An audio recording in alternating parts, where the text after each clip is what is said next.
Il est 11h05, on va pouvoir démarrer. Je pense que les dernières personnes qui devaient nous rejoindre ont eu le temps de démarrer. Et je vais surtout commencer par vous souhaiter la bienvenue à ce webinaire sur les dernières évolutions de l'Atlas.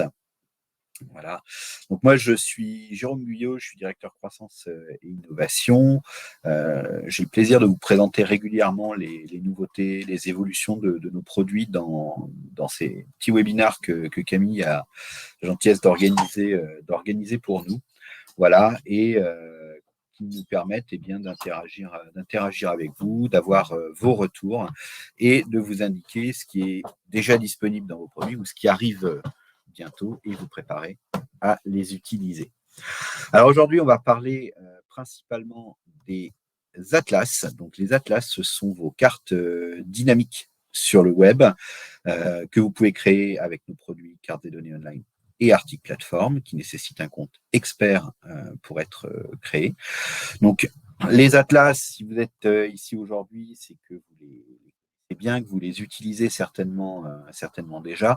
Voilà, donc, des cartes qu'on peut afficher en pleine page, des cartes ou des collections de cartes, pardon, puisqu'on peut utiliser afficher de multiples thématiques, de très nombreux indicateurs, voilà, soit dans des cartes différentes, soit dans des couches différentes d'une même carte. Et une fois que vous avez affiché créé un atlas avec tous vos indicateurs, vos couches de représentation, vous les avez organisés par thématique, vous pouvez permettre à vos utilisateurs, donc soit des explorateurs, soit des utilisateurs anonymes, quand vous êtes sur un atlas en mode public, de venir naviguer dedans, de venir filtrer les couches, de venir interagir avec la carte en affichant des informations au survol, en affichant des fiches au clic, avec beaucoup plus de détails, des petites fiches d'identité des fois de certains points, lieux, territoires cliqués. Vous pouvez leur proposer aussi du drill down, c'est-à-dire partir d'un niveau national, double-cliquer sur une région ou sur un territoire pour rentrer à l'intérieur de la région, accéder à un autre niveau par département, par exemple, puis cliquer sur un département pour descendre au niveau des points de clients, de services que vous avez représentés, géolocaliser sur la carte, accéder à des cartographies par commune ou par ERIS parfois. Voilà. Donc plein de possibilités pour présenter vos indicateurs et se balader parmi eux et parmi vos territoires.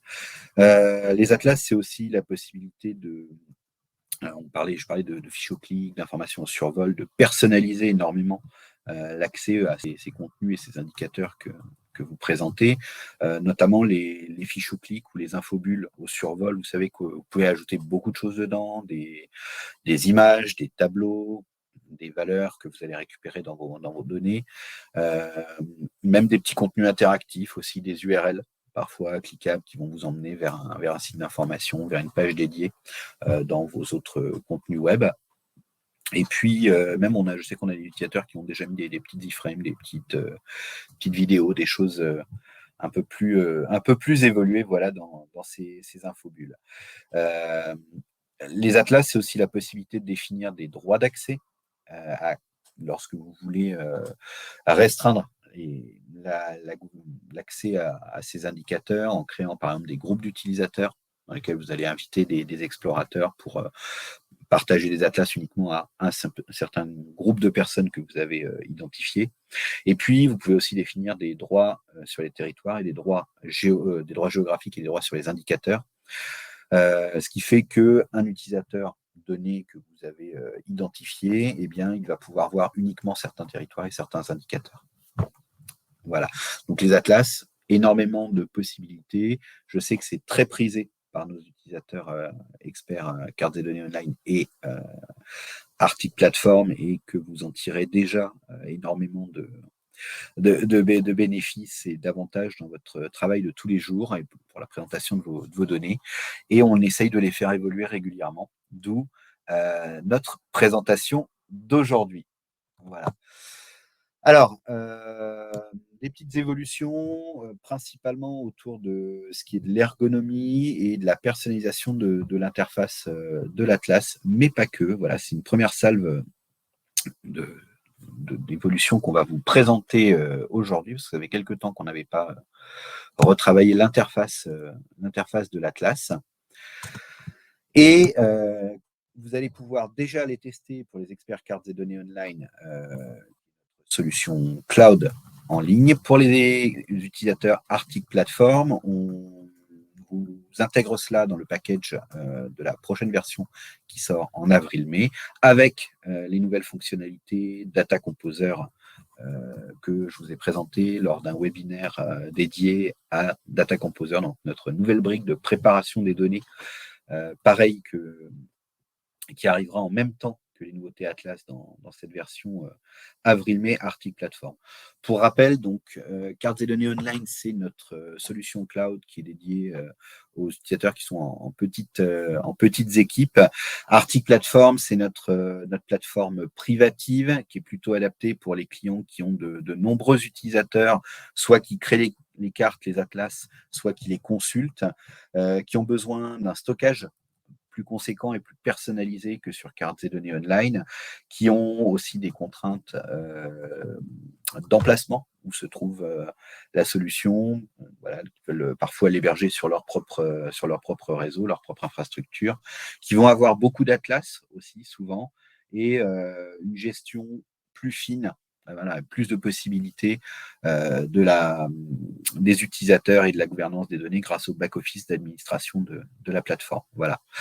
Donc, deux solutions. Une solution cloud que l'on met à jour tous les 15 jours, et une solution privative Arctic Platform que l'on met à jour 3 à 4 fois par an, tout simplement pour respecter aussi le rythme de vos DSI et de leur capacité à tester la plateforme et à la déployer chez vous avant de vous la mettre entre les mains. Donc un petit peu de décalage, mais nécessaire pour respecter le rythme de vos équipes. Alors, qu'est-ce qu'on a dans ces évolutions de l'Atlas? Tout d'abord, une présentation dynamique des thématiques. Alors, les thématiques, ce sont c'est utilisé dans les atlas où vous avez des visualisations différentes. Voilà, lorsque, par exemple, sur un niveau national, vous avez ajouté plusieurs visualisations de plusieurs organigrammes dans vos atlas, vous avez des thématiques qui vont s'afficher. Chaque visualisation va s'afficher sous la forme d'une thématique. On peut aussi créer des groupes de thématiques dans les atlas, lorsque l'on veut notamment organiser ces visualisations par groupe de sujets principaux, voilà, et proposer une navigation peut-être plus organisée dans les indicateurs ou les familles d'indicateurs à vos utilisateurs. Avant les évolutions que l'on vous présente aujourd'hui, les thématiques s'affichaient dans un menu déroulant, comme vous le voyez ici sur la gauche, et elles étaient toujours regroupées, voilà, sous ce menu. Et même quand on avait beaucoup de thématiques, souvent on avait du mal à voir, quand on se connectait pour consulter l'Atlas, qu'il y en avait beaucoup à disposition. Des fois, on avait l'impression qu'il y avait très peu d'informations dans l'Atlas, alors qu'en fait, il pouvait être très riche. Désormais, on a réorganisé, notamment à la suite de pas mal d'entretiens que l'on a eu de demandes en formation, de suggestions aussi que vous nous faites régulièrement, voilà, grâce aux petites fonctionnalités qui vous permettent de nous écrire depuis Arctic Platform, depuis Cartes des données online. Et désormais, par défaut, les thématiques, lorsqu'il y en a plusieurs, elles s'affichent à l'horizontale, ici, dans le bandeau de navigation. Alors, je vais tout de suite passer sur un exemple d'atlas, voilà, pour vous montrer. Donc, on va prendre le même atlas avant, voilà, où les thématiques, elles étaient regroupées forcément dans un bandeau ici. Et désormais, nos thématiques, dès qu'on le peut, dès que l'espace, la largeur de votre écran le permet, elles vont s'afficher. Voilà, quand on a 3, 4, 5, 6 thématiques, elles vont s'afficher par défaut à l'horizontale ici, comme dans l'exemple que je vous montre. Évidemment, quand on va être en responsive, quand on va être sur un téléphone, cette cet affichage dynamique à l'horizontale va s'adapter et dès que la place vient à manquer dans la largeur de l'écran, eh bien, les thématiques vont se regrouper automatiquement comme avant dans un menu unique. Voilà, ça nous permet, comme c'est un des objectifs premiers de la classe lorsqu'on l'a conçu, d'être compatible avec de nombreux supports et de permettre la navigation sur de nombreux supports, y compris des supports téléphone mobile ou tablette. Voilà. Donc, ça, vous n'avez pas du tout à vous en occuper, vous n'avez pas le configurer, hein, ça va se gérer tout seul dans vos atlas et l'affichage va se faire automatiquement. Deuxième chose, pareil, puisqu'on s'est aperçu en discutant avec vous, les utilisateurs experts, qu'il y a beaucoup de choses qui sont parfois cachées, difficiles à trouver pour les explorateurs. Deuxième chose qu'on a choisi de rendre plus visible, eh bien, c'est la barre de recherche. Donc la barre de recherche, avant, elle était affichée par défaut, enfin, systématiquement dans la barre d'outils. Voilà. Et il fallait, pour effectuer une recherche d'un territoire, d'un lieu, il fallait penser à ouvrir la barre d'outils avec les petites icônes qui se trouvent en bas de la navigation, puis après cliquer. Maintenant, elle est pareil, la barre de recherche est directement intégrée sous la forme d'un petit bouton ici dans le bandeau de navigation. Donc, comme vous pouvez voir, voilà, avant, il fallait effectivement ouvrir la barre d'outils pour trouver la recherche. Désormais, elle est directement accessible ici. Voilà, même lorsque notre barre d'outils est masquée, et vous avez toujours les mêmes fonctionnalités qui vont vous permettre de vous localiser, qui vont vous permettre de rechercher une adresse ou un territoire ou même un lieu, un point, un magasin par exemple pour un client que vous avez géolocalisé, si vous avez activé la recherche sur ces couches.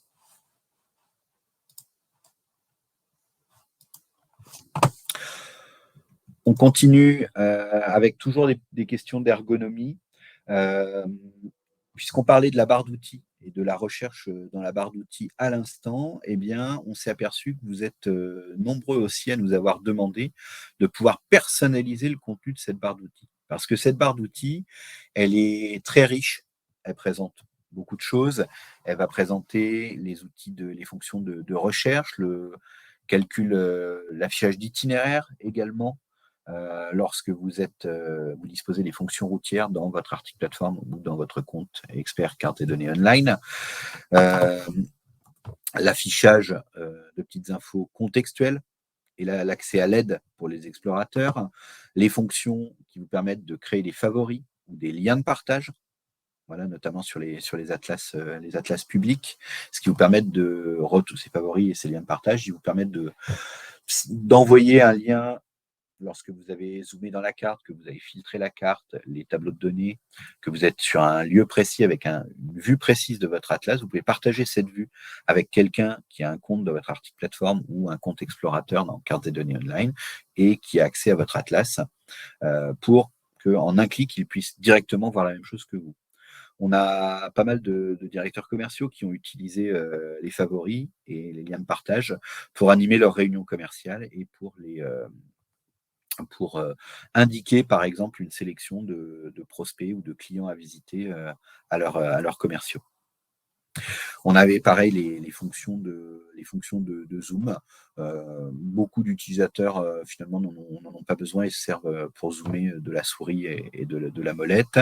Les fonctions de navigation et de sélection également, les fonctions de dessin d'isochrone et les fonctions d'export. Désormais, le contenu de cette barre d'outils est complètement personnalisable. Voilà.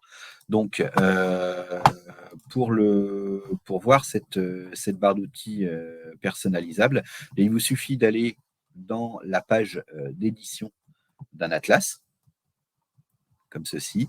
Vous avez le panneau de mise en page qui vous permet de déterminer quels sont les éléments que vous rendez visibles par défaut, les listes de couches, les légendes, les fiches au clic, les graphiques, les tableaux de données. Voilà, s'ils s'affichent à droite ou à gauche en position par défaut. Pareil, vous pouvez définir si la barre d'outils désormais est visible par défaut ou non. Et vous avez cette petite flèche qui vous permet d'activer ou de désactiver des fonctionnalités. Donc voilà, là, je vais Je vais enlever les fonctions de sélection. Je vais juste laisser le zoom et les exports. Voilà, je vais enregistrer mon atlas. Et vous voyez que ma barre d'outils, tout de suite, est complètement épurée et propose beaucoup moins de fonctionnalités. Ça m'a permis de restreindre les fonctionnalités disponibles pour mes explorateurs. Voilà. On retourne sur nos évolutions de l'Atlas avec également une visibilité, une lisibilité améliorée de l'interface. Dans l'interface, il peut y avoir beaucoup de choses, notamment lorsque vous effectuez des filtres sur les différentes couches, sur les légendes par exemple. On a parlé tout à l'heure des thématiques lorsque vous avez plusieurs thématiques, mais on a également les tableaux de données que l'on peut afficher, par exemple avec les prospects, les clients. Et ces tableaux de données, ils peuvent avoir plusieurs onglets, ils peuvent eux aussi être filtrés. Et ce n'était pas toujours très facile pour un explorateur de voir quel est l'onglet actif, sur quel onglet du tableau de données il se trouve, et quelle est la thématique qu'il est en train de consulter, et quelles sont les couches qui sont filtrées. Donc, on a remédié à cela en les rendant beaucoup plus visibles. Voilà, donc la thématique active, elle est mise en avant et elle est soulignée ici, directement.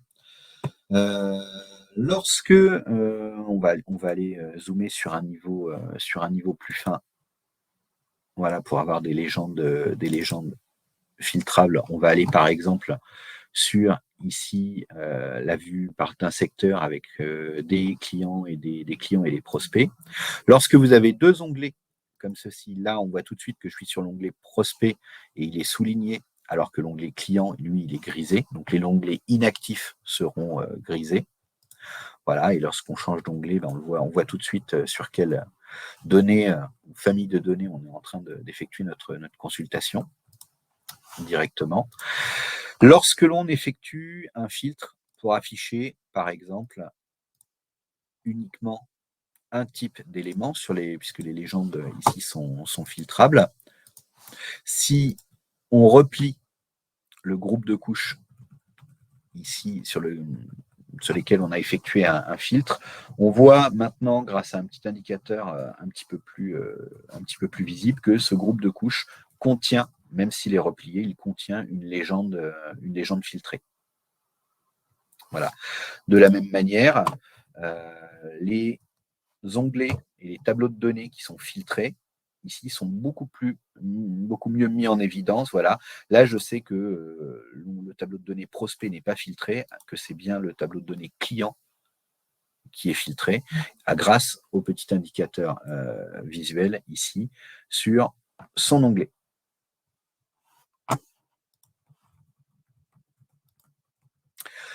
Quelques petits changements pour terminer pour les utilisateurs experts.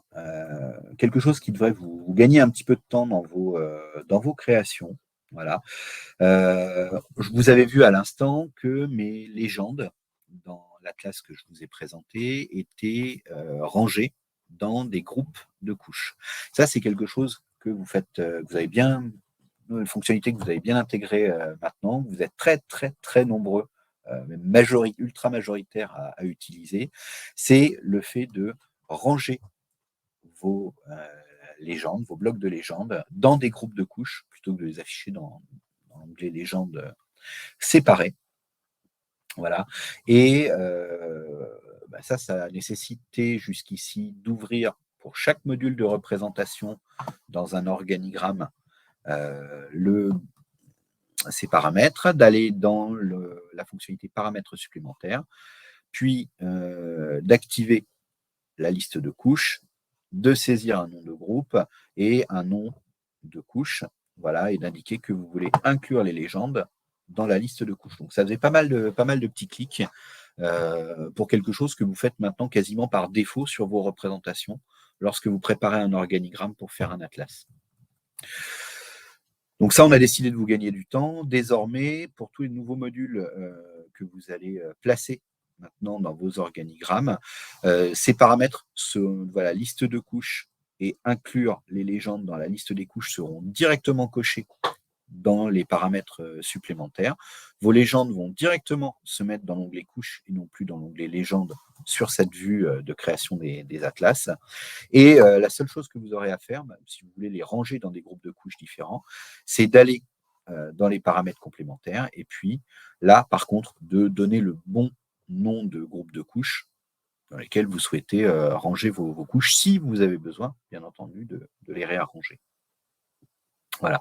Donc ça gagne quand même pas mal de clics et on sait qu'on a besoin d'être économe de votre temps dans la création des atlas. Vous pouvez encore une fois avoir beaucoup d'indicateurs, beaucoup de couches d'informations et de thématiques et d'organigrammes.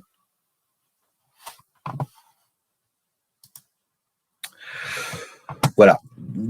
Pareil, dans les petits gains de temps aussi, les utilisateurs experts qui affichent un commentaire, comme la source par exemple, un copyright, la provenance d'informations ou le nom du service qui a produit la cartographie web, qui affiche la petite flèche d'orientation nord, qui affiche l'échelle également ou le titre de la carte directement dans l'atlas. Désormais, vous n'aurez plus à les déplacer du menu couche ou du menu légende. Elles seront, lorsque vous affichez le titre, l'échelle, l'orientation, les commentaires, ils seront directement par défaut placés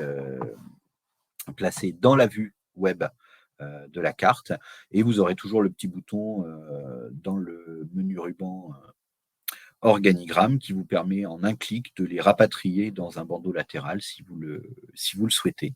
Voilà.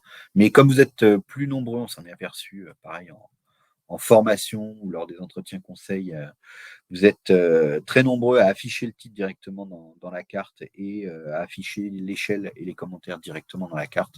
Mais désormais, ça s'affichera pour vous par défaut.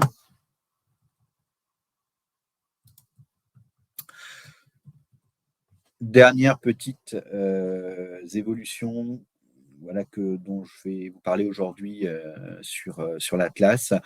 Le petit bouton Home qui permet de remonter vers le premier niveau de l'Atlas, vers la vue nationale, quand on a fait, comme je l'ai fait tout à l'heure, un drill down. Voilà, ce petit bouton Home. Avant, on le trouvait caché. Je vais effectuer un zoom. Voilà, on le trouvait caché dans ce qu'on appelle le fil d'Ariane, c'est-à-dire la liste des territoires et des sous-territoires sur lesquels vous avez cliqué ou dans lesquels vous avez navigué. Les utilisateurs peinaient à le trouver. Désormais, il est sorti par défaut et en un clic, il va vous ramener sur la première carte de la première visualisation de votre atlas à la vue nationale. Voilà, on l'a séparé du fil d'Ariane qui lui permettait plutôt de faire ce qu'on appelle un drill latéral et aller vers d'autres territoires que celui sélectionné. Pareil, toujours pour améliorer un petit peu la visibilité, quand vous cliquez sur un territoire pour afficher sa fiche au clic, l'entité cliquée apparaît désormais comme sélectionnée. Voilà, elle est encadrée avec un petit cadre un petit peu plus visible. Ou pareil pour le territoire, ça permet à vos explorateurs tout de suite de voir de quel territoire ils sont en train de regarder l'information, notamment lorsque l'on a des fiches au clic latérales. Et justement, en parlant de fiches au clic latérales, on s'est aperçu, pareil, en discutant avec vous, en observant votre utilisation des atlas, que très très souvent, les fiches au clic, vous les placez plutôt sur la droite de votre écran. Avant, elles étaient configurées par défaut affichées à gauche. Désormais, vous n'aurez plus à faire penser à faire la modification à chaque atlas. Par défaut, on a changé le paramétrage à droite. Voilà pour ces nouveautés sur l'Atlas web et sur ce qui vient d'arriver là la semaine dernière sur l'Atlas web sur carte des données online et ce qui va arriver bientôt dans Arctic Platform pour nos utilisateurs. J'en profite aussi pour faire un petit rappel parce que nos utilisateurs Arctic Platform ils peuvent avoir l'impression qu'on parle toujours de choses qui sont pas encore disponibles pour eux.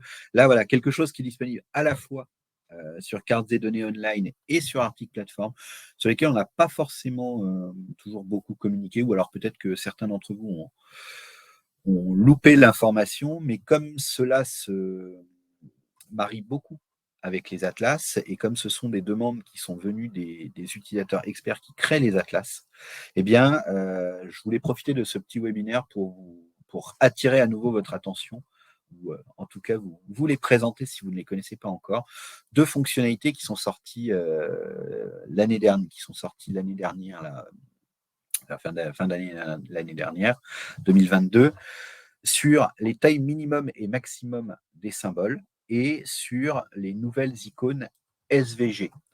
Donc, au niveau du module symbole, je vais tout de suite aller l'illustrer, par exemple, dans un organigramme. Alors, on va ouvrir l'organigramme d'exemple symbole que vous retrouvez dans le dossier exemple, dans les projets, où encore une fois, vous avez un organigramme pour chaque fonctionnalité. Voilà, on va aller voir nos symboles. Et on va ouvrir les symboles qui ont une variation de taille, par exemple. Donc, on avait déjà ajusté, augmenté l'année dernière les possibilités de variation du petit slider qui vous permet très facilement de jouer sur la taille de vos symboles sans avoir à rentrer des valeurs dès que vous voulez augmenter la taille. Là, on est dans le cas, par exemple, de symboles proportionnels. Voilà, dont la taille varie selon, ici dans notre exemple, la population, selon une valeur chiffrée. Et vous êtes nombreux à nous avoir remonté que quand on a des très très grosses différences entre les territoires ou les points de vente, les clients, par exemple, sur ces tailles de symboles. Par exemple, on va avoir un point qui va représenter une valeur d'1 million et un point qui va représenter une valeur de 100. Eh bien, le point qui représente une valeur de 100, il est quasiment invisible parce qu'il a une taille à peine de 1 pixel. Voilà. Donc, des fois, on ne le voit quasiment pas. Pour pallier ce problème, on a ajouté la notion de taille minimum en plus de la taille maximum. Donc jusqu'ici, vous pouviez régler la taille maximum pour augmenter la taille du plus gros symbole et toutes les autres se recalculaient de manière automatique et strictement proportionnelle sur la surface du symbole pour respecter les conventions cartographiques.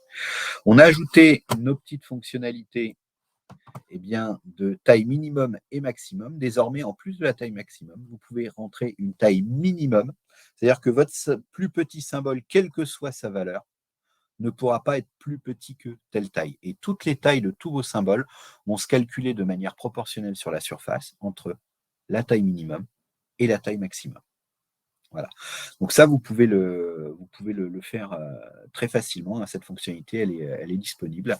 Et pareil, on a des tailles pour des valeurs particulières. Si vous voulez avoir des familles de cartes où ces tailles sont comparables, notamment lorsque vous faites des couches qui vont représenter des évolutions d'un indicateur dans le temps et que vous voulez avoir la même échelle de symboles entre toutes vos couches, vous pouvez utiliser taille pour des valeurs particulières et utiliser la taille 1, valeur 1 pour la taille minimum, taille 2, valeur 2 pour la taille maximum.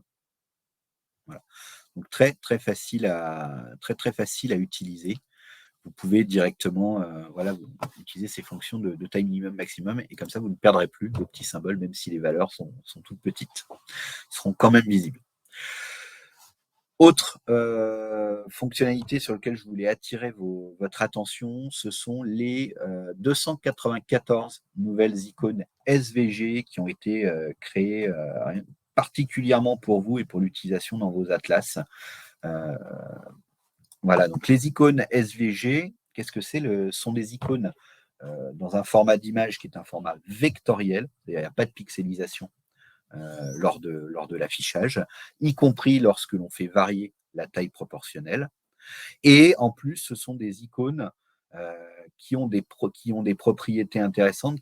Ces propriétés, c'est de changer de couleur de remplissage et de contour, comme un symbole, comme un rond, comme un carré, un rectangle, un triangle, dans nos symboles classiques. Sauf que là, vous avez plein de petites icônes personnalisées SVG. Donc, on permettait déjà avant d'ajouter cette bibliothèque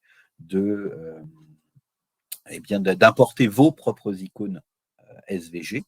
Et bien désormais, pour vous gagner du temps, notamment sur plein de petites représentations, plein de petits pointeurs, on vous en a mis à disposition. Voilà, ça c'est Cyriac, notre UX designer, qui a fait un gros travail, un travail conséquent pour vous préparer tout ça. Donc pour les trouver, là, vous allez dans le module symbole, vous allez directement sur le paramètre de forme et vous avez un type de symbole ici.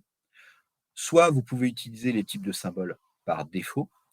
Vous pouvez même vous en mettre en favori quand vous les utilisez souvent. Il suffit de les marquer voilà, dans le menu des symboles. Et vous pouvez surtout sélectionner dans la librairie, voilà, si les symboles par défaut ne vous conviennent pas. Quand vous sélectionnez dans la librairie, vous allez aller dans le menu Exemple, Symboles, et là, vous avez vos différentes bibliothèques de symboles SVG qui ont été ajoutées directement donc dans Exemple, Symboles. On les a regroupés par thème. Voilà, donc la bibliothèque des pointeurs des symboles qui vont représenter des activités, des bâtiments, des loisirs, des éléments de nature, des gens, des pointeurs simples, des transports, les thématiques transport et divers. Je vous en montre quelques-uns.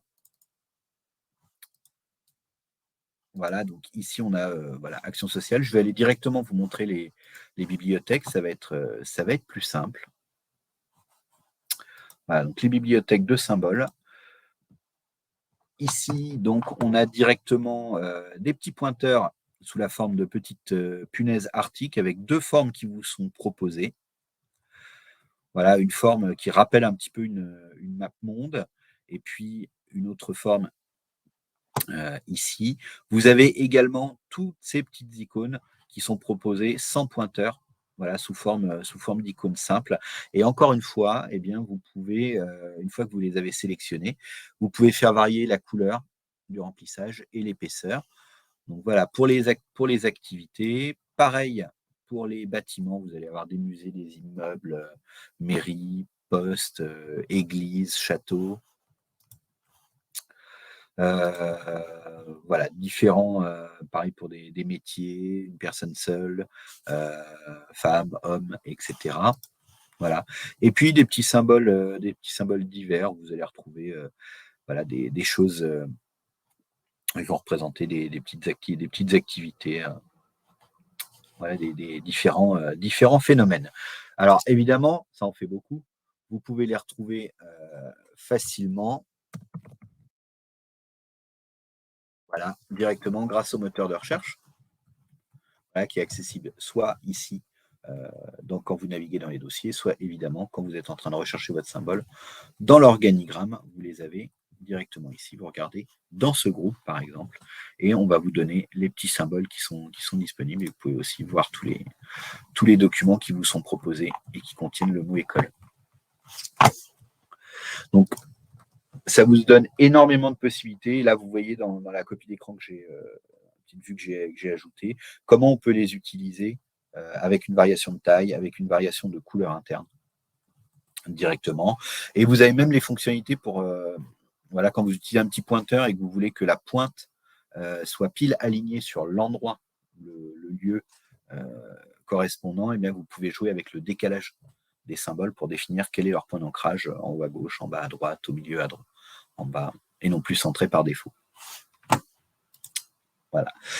Allez, j'en profite pour un petit teasing aussi sur une fonctionnalité qui n'est pas encore disponible là pour le coup, ni sur Carte des données online, ni sur Arctic Platform, qui arrive et qui sera dans le package avril-mai d'Arctic Platform. C'est la possibilité d'afficher une carte seule.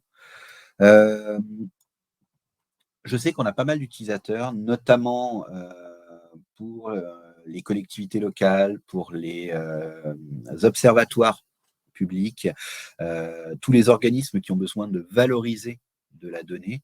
Mais vous êtes très nombreux à intégrer les cartes directement sans interface dans une page de votre site web.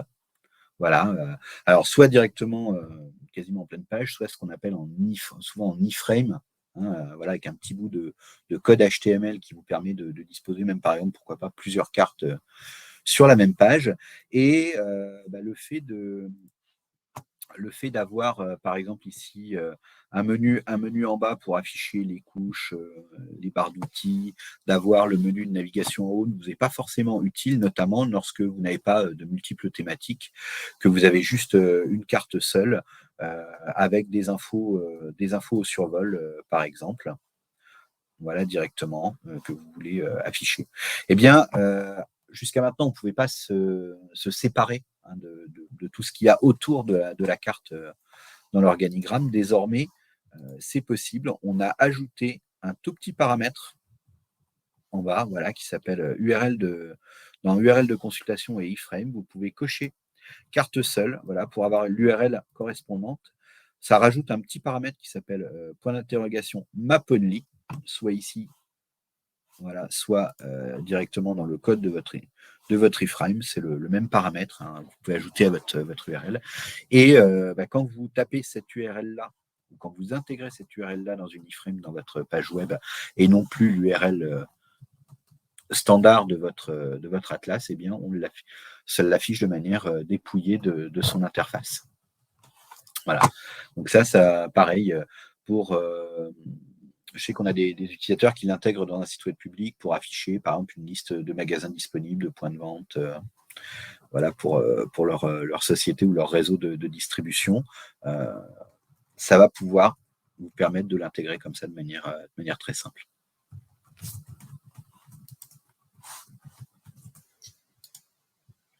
Donc, encore une fois, pour rappel, à l'exception de cette dernière petite fonctionnalité qui va être disponible, je pense normalement semaine prochaine ou semaine suivante, enfin d'ici 2 semaines gros maximum, pour l'affichage de la carte seule, les fonctionnalités que je vous ai montrées sont déjà disponibles dans Cartes et Données Online. Et rendez-vous en avril-mai, on vous prépare le package avril-mai. On va se coordonner avec vos équipes DSI pour leur indiquer la disponibilité, et avec notre équipe DSI pour les plateformes que l'on héberge pour certains de nos clients, qui est Arctic d'hébergeur et pour qui la mise à jour est transparente. Eh bien, on vous prépare ce package, et on va également avec Camille les petites annonces qui vont bien et qui vont vous rappeler tout ce qu'on est en train de dire là, tout ce qu'on a dit déjà la semaine dernière sur Data Composer, et tout ce qui arrive bientôt.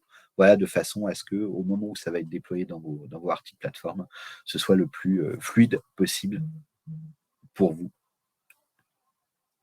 On espère en tout cas que vous attendez avec impatience ces nouveautés qu'on vous présente lors de ces webinaires réguliers avec Camille.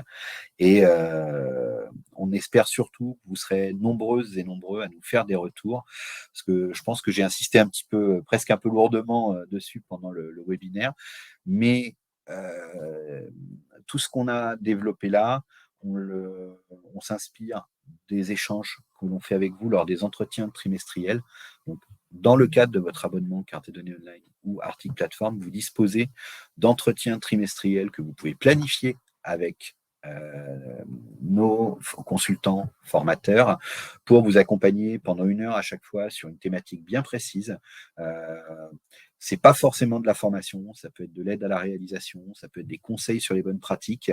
Vous en disposez, donc n'hésitez pas à les planifier. Ça, je pense que Camille peut vous partager, ou vous a peut-être même déjà partagé un petit lien qui donne accès au calendrier pour vous inscrire sur vos entretiens et réserver les créneaux pour vos entretiens trimestriels. 3 questions. Très bien. J'ai toujours pas de micro. Hein, alors, donc Camille n'a toujours pas de micro, mais elle a 3 questions apparemment à nous indiquer, et je vais essayer d'y répondre. Dis-moi tout, Camille. Est-ce qu'on va avoir la possibilité de calculer un itinéraire camion sur un atlas? Alors oui, pas encore. Normalement, c'est disponible si on a les fonctions routières camions qui sont configurées.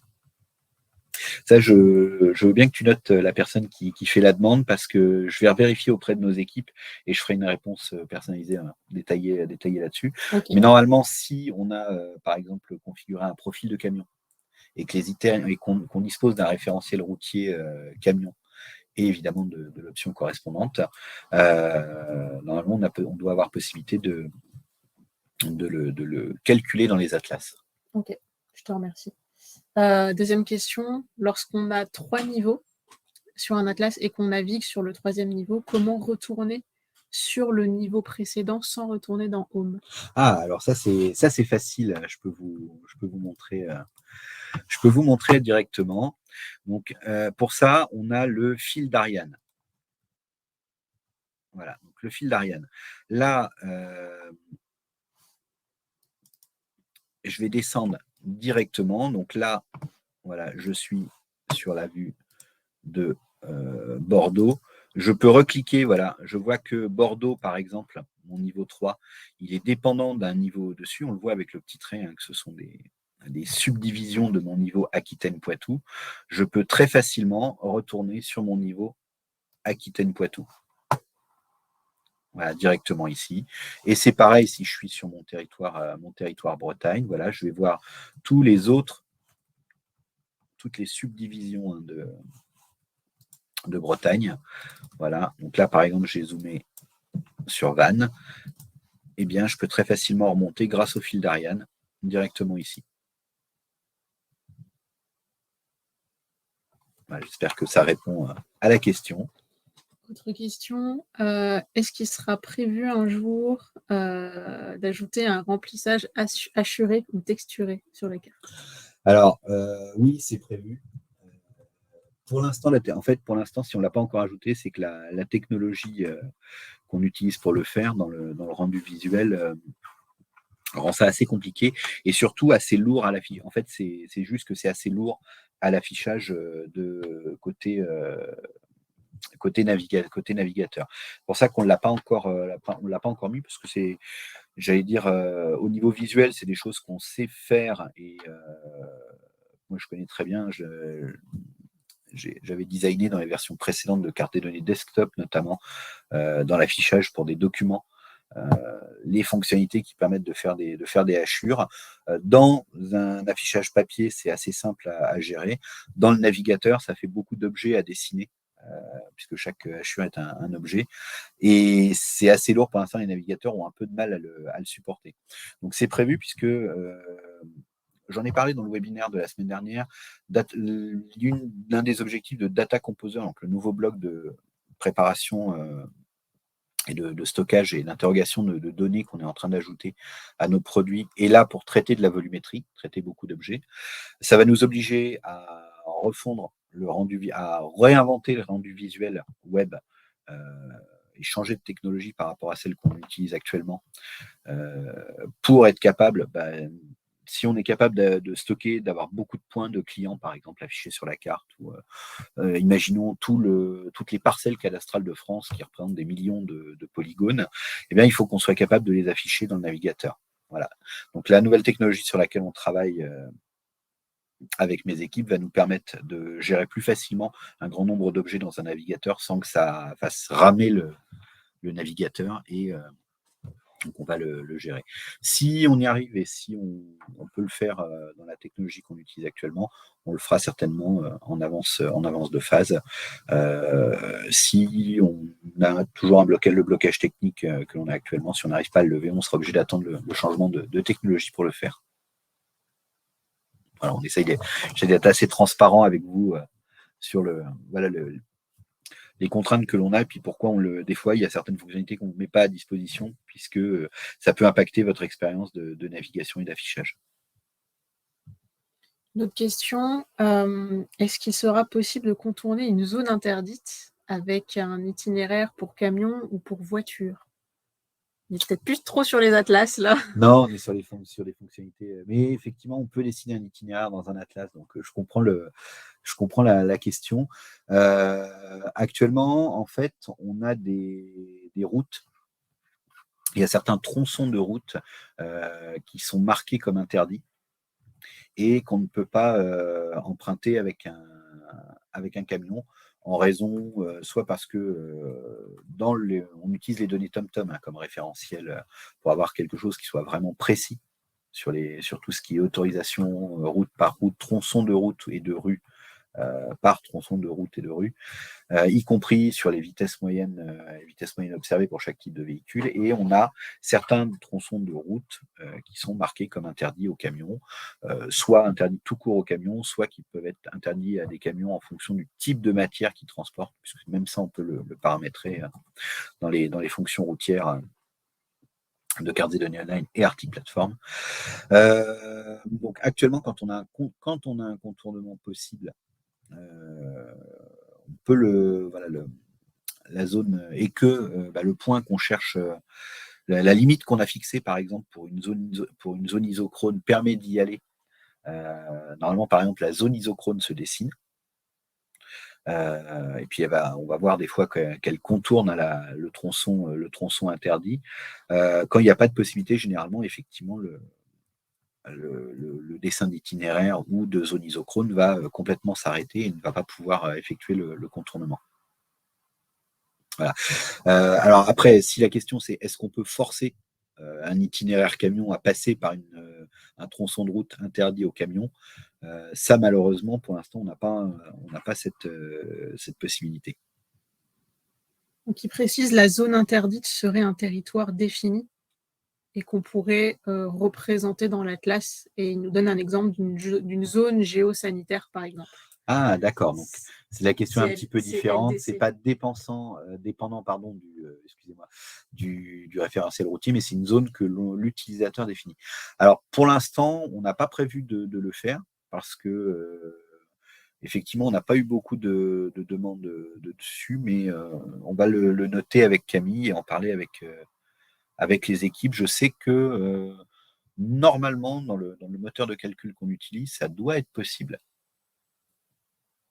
Voilà, sous réserve de vérification, encore une fois, avec mes équipes.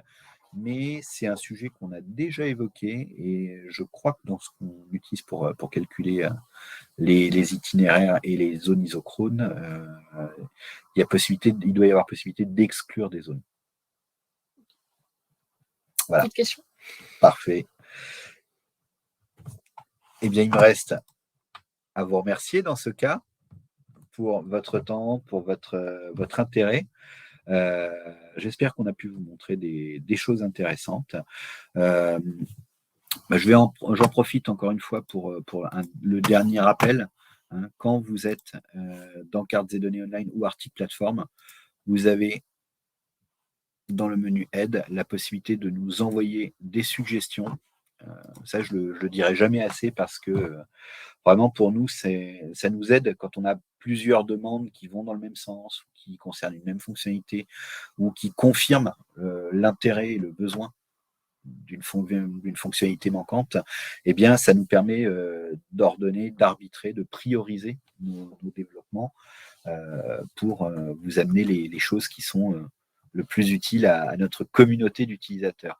Donc, n'hésitez pas, voilà, ça arrive chez moi, ça arrive chez notre équipe technique, chez Camille aussi.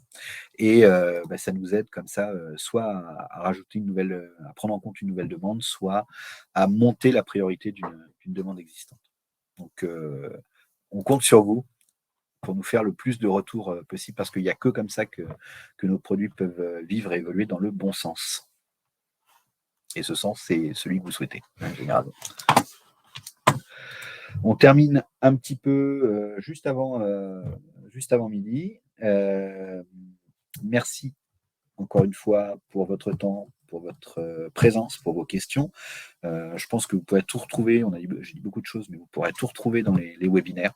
Camille, je te pique un peu ton travail. Et puis, n'hésitez pas à le partager aussi. Là, je m'adresse particulièrement à nos clients articles plateforme. N'hésitez pas, si vous êtes souvent chef de projet ou si vous avez d'autres collègues utilisateurs de articles plateforme qui n'ont pas pu venir au webinaire, à partager le webinaire avec eux, à partager les informations.